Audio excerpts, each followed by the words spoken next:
What else you got, Billy, for wrestling? Anything? Yeah. I actually have stuff this week. All right, so moving on from this, well, staying on the AEW. So the video games in a whole, it's going to lose money. They tried to design a whole new engine. The AEW one? Yeah. The idea is like they've put so much money in that they probably won't. I keep hearing that a lot of money was invested. Do you have any sort of number on that, or 80 million so far? Ooh. Holy. Like if you compare a normal game costs about 15 to 20 million to make, but they decided to make their own engine. Like they didn't like how wrestling games look. This has been put in his head by Kenny and the Bucks, and Kenny's like is involved on their behalf on development, and he doesn't get on with with anybody who's making the game. Yeah. So at the moment, these costs are going to rise to the point where because they created their own engine, they won't make any money until potentially like the 5th game of the series, whenever that will be. So this is in line with their other businesses. The figure. So these are interesting numbers here. The figures don't make any money. They're losing money on the action figures. Now they sold out Wave 1 immediately, and then they like overproduced their figures. Now bear in mind when Jeremy Padewer at Jax decided to make these figures, they didn't pay AEW. AEW paid them to make figures, right? That's not how it was done with the WWE back in 2004. Like Jax paid WWE. Prior to that, Hasbro paid WWE. Prior to that, after that, Mattel paid WWE.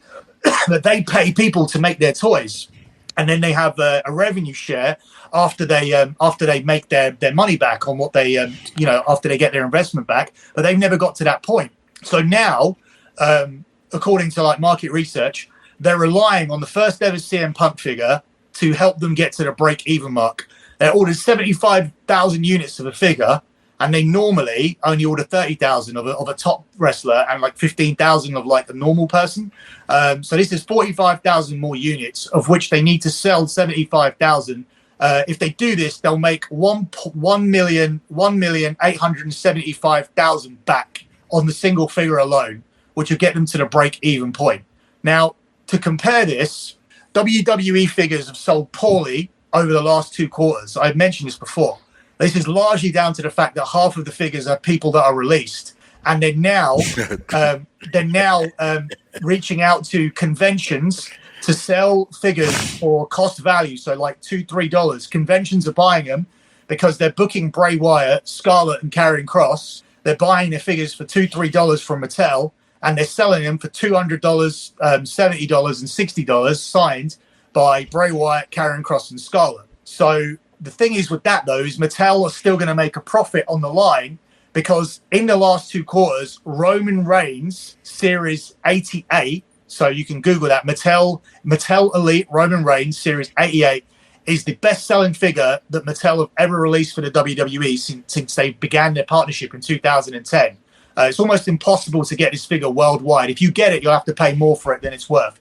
The retail value should be $23. You can expect to pay. So wait a minute. That figure sold more than Cena, has sold more than Undertaker, has sold more than Yeah, it's the number one. It's the number one selling figure Mattel of. It's the first. I've got the figure. I can. You can tweet it out like on your account later. So they even re-released the figure as a top lines pick, which is what they do at the end of the year. They release their 4 most popular figures, and Roman Reigns came out again, and that figure's selling massively as well. Austin actually got that. Bro, he must be making incredible merch now. So listen to this, like just on this figure. So because of the re-release, they're now looking at so basically what they do with figures is they send them to the shops. If they sell, they do reorders, and they do this for about 2 months until the next series comes out. This particular figure is out 250,000 units out in the shops or have been sold. So once they do, and they will sell 250 units, that figure is going to generate $17.25 million in revenue on that action figure alone. That's one figure, Series 88. And that means Roman Reigns is going to earn $1,380,000 when he gets his 8% from the sales of the figure. And that's at an average retail price of $23. So he's going to make $1.4 million from that one figure, for one toy. He has loads of toys out, but that's just one. So that's the fundamental difference between AEW and WWE. They need CM Punk to sell 75,000 figures and make 1.8 million to break even. WWE sold cool figures like in their figure line because half of the people got released. And Roman Reigns had one figure that sold $250,000, making them $17 million. So that I don't know what more to say. You want to say anything? Yeah, Roman is like their Avengers movie. You know what I'm saying? Right. Yeah. Like he takes care of everybody's losses. And, all you need is one guy to be hot. Yeah. So this is still business, kind of a bit of story, a bit of creative, but business as well. Riddle and Orton had their breakup scrapped for the 7th time. This was supposed to happen after Usos unified. It could still happen next month, but they're holding off because the merchandise sales are so good. People may say, "Oh, why are you going to what difference does a month make?" Well, I'll tell you. These guys are now pushing Roman at the top for T-shirts, not merchandise, T-shirts alone. They have five T-shirts out just by themselves for RK Bro. They were 4th biggest sellers at WrestleMania, but this year's WrestleMania was the biggest selling merchandise WrestleMania in history. Like Axis broke every record for WrestleMania T-shirts. Wow. So RK Bro were 4th. They finished behind the WrestleMania event T-shirt. But WrestleMania event T-shirt is kind of like a weird one for the company because that includes every different type of WrestleMania T-shirt that they released as an event T-shirt. So there's loads of like Hall of Fame shirts, WrestleMania like different T-shirts, there's different match T-shirts. So they all count as one metric. But then so do all the RK Bro T-shirts. So if RK Bro have 5 T-shirts and WrestleMania has like 8 T-shirts, it all counts like goes to the individual person. So RK Bro were 4th, Austin was 2, Roman was 3, WrestleMania event was number 1. The T-shirts that RK Bro sold at during that last month was just shy of 100,000, just over 98,000, which means they generated $2.5 million on their T-shirt sales alone. So what type of percentage do they get for that? 8. They get 8. They keep 80. 8%. Oh, 8%. Okay, so they make in 2 months, those guys are splitting $160,000 in T-shirts. 80,000. Right. Your math is better. Yeah. That's not one shirt though. That's 20K a week. No, that's all their shirts. Oh, all of them put together. Oh, 20K a week for one. Bro, 20K a week for one shirt. That's fantastic. You know, it's like, did you imagine? Bro, we were doing nothing extra. You know, we were ecstatic. We were ecstatic when we got that first video game check in the mail for $55K. I was like, holy shit. We were like, wow.